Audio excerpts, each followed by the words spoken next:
ایک قبرستان کے خدمتگار انور اسلام نے بتایا کہ یہ قبرستان بہت پرانا ہے اور اس کے حوالے سے کئی قصے کہانیاں مشہور ہیں۔ کوئی کہتا ہے کہ اس قبرستان میں جنات ہیں، تو کوئی کہتا ہے کہ اس قبرستان میں چڑیلیں رہتی ہیں، تو کوئی یہاں پریوں کو دیکھنے کا دعویٰ کرتا ہے۔ ان باتوں میں سے کچھ تو سچی بھی ہیں، کیونکہ تمام باتوں کو جھوٹ نہیں کہا جا سکتا۔ ایسا ہی ایک واقعہ میرے ساتھ بھی پیش آ چکا ہے۔ یہ واقعہ میری زندگی کا ایک سچا واقعہ ہے۔ میں نے اپنا بچپن اور جوانی اسی قبرستان میں گزاری ہے، اور اب اپنا بڑھاپا بھی اسی قبرستان میں گزار رہا ہوں۔ آج سے 10 سال پہلے میرے ساتھ اس قبرستان میں ایک پراسرار واقعہ پیش آیا۔ ہوا کچھ یوں تھا کہ دسمبر کے مہینے میں مجھے ایک قبر تیار کرنے کا کام ملا، جس کی تدفین بعد نماز عشاء تھی۔ اس دن بارش بھی ہوئی تھی جو کئی گھنٹے جاری رہی۔ شام میں جا کر اس بارش کا زور ٹوٹا۔ مغرب کے بعد میں نے قبر تیار کرنا شروع کی اور اپنے کام سے فارغ ہو کر میں میت کا انتظار کرنے لگا۔ میت آتے آتے کوئی 10 بجے کا وقت ہو گیا اور تدفین سے فارغ ہوتے ہوتے رات کے 11 بج گئے، جس کے بعد میں لوگوں کے جانے کا انتظار کرنے لگا۔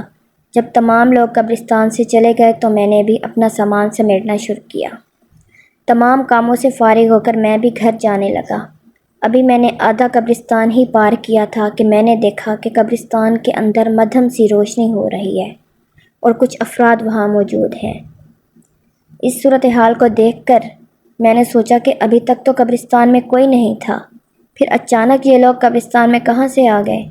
معاملے کا جائزہ لینے کے لیے میں بھی اس جانب روانہ ہوا جہاں روشنی ہو رہی تھی۔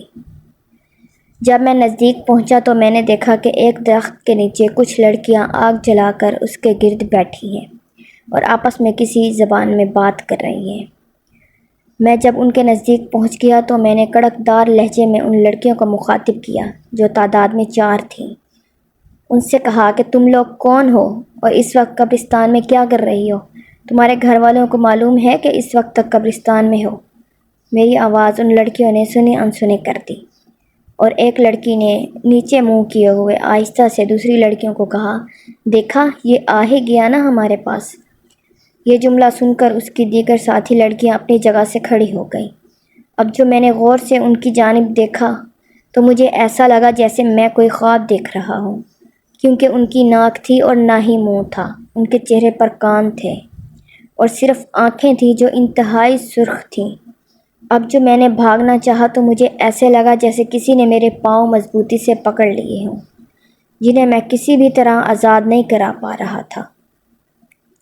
جس کے بعد وہ جو بھی مخلوق تھیں میرے قریب آئی، اور جیسے ہی انہوں نے قریب آ کر مجھے چھونا چاہا، ان کو ایسا جھٹکا لگا جیسے کوئی شخص بے دھیانی میں بجلی کے تار کو چھو لے۔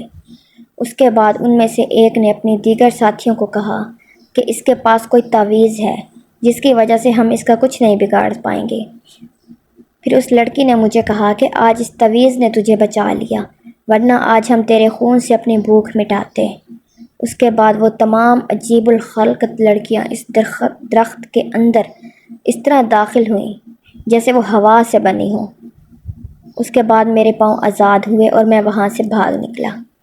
دوسرے دن میں نے اس واقعے کا ذکر ایک نورانی عمل کرنے والے عامل سے کیا تو انہوں نے مجھے بتایا کہ تمہارا سامنا رات کو چڑیلوں سے ہوا تھا، جو تمہیں اپنا شکار بنانا چاہتی تھی، مگر تمہارے گلے میں جو تمہارے مرشد کا دیا تعویذ ہے اس نے تمہاری جان بچا لی ہے۔